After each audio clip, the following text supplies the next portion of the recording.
Hoje a gente vai mergulhar fundo numa tensão que, vamos combinar, define a história da humanidade. Essa briga entre o orgulho e a humildade. E a ideia é usar umas narrativas bem antigas como se fossem um mapa, sabe? Pra gente desvendar como esses dois caminhos podem construir legados de jeitos que a gente nem imagina. E tudo começa com essa pergunta. O que é mais perigoso, hein? O fracasso ou aquele sucesso que sai do controle? Essa é a questão que já joga a gente bem no meio de duas trajetórias completamente opostas. Duas histórias que são o coração da nossa análise de hoje.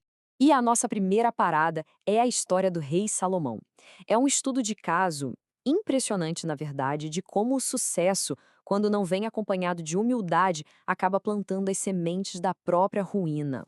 Para a gente entender a queda, primeiro a gente precisa entender o auge. Salomão não era um rei qualquer, não. A sabedoria dele era lendária, a riqueza incalculável.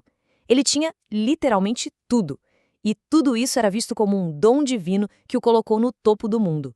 E aí vem esse número, 700. Essa era a quantidade de esposas de linhagem real que Salomão tinha. Mas olha, o ponto fascinante aqui não é só o excesso, não. Cada um desses casamentos era, na verdade, uma aliança política, um fiozinho na teia de poder que ele estava tecendo para proteger o reino dele. E é aqui que a história vira. A mesmíssima estratégia que garantiu a estabilidade política dele se tornou a sua grande armadilha espiritual. Essa citação do livro de Reis é cirúrgica. A lealdade dele se quebrou, se fragmentou e o coração dele acabou se desconectando daquela fonte original de toda a sua sabedoria. Essa linha do tempo mostra a anatomia do desastre, passo a passo. Não foi uma coisa que aconteceu da noite para o dia. Começou com concessões estratégicas, os casamentos.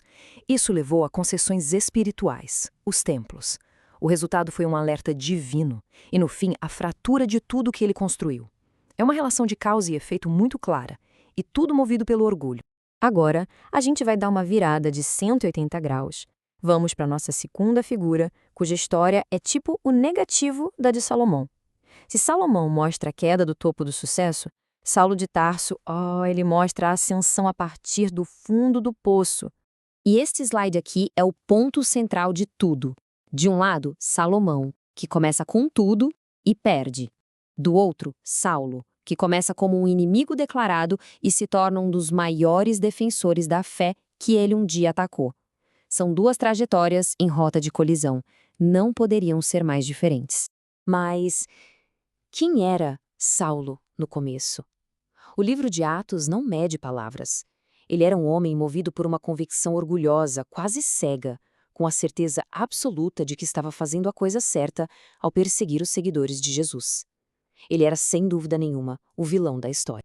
E então, bem no auge da sua missão, o roteiro muda completamente. Uma intervenção dramática, totalmente inesperada, uma luz que ofusca, que o paralisa, derrubando ele não só do cavalo, mas também da sua própria certeza inabalável.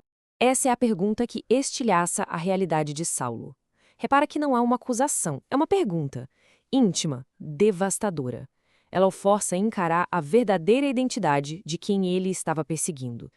Aquele a quem ele achava que servia era, na verdade, quem ele estava atacando. O que se segue é um processo intenso de desconstrução. Primeiro, a cegueira o deixa completamente vulnerável, dependente. Depois, 3 dias de isolamento forçam uma reflexão profunda.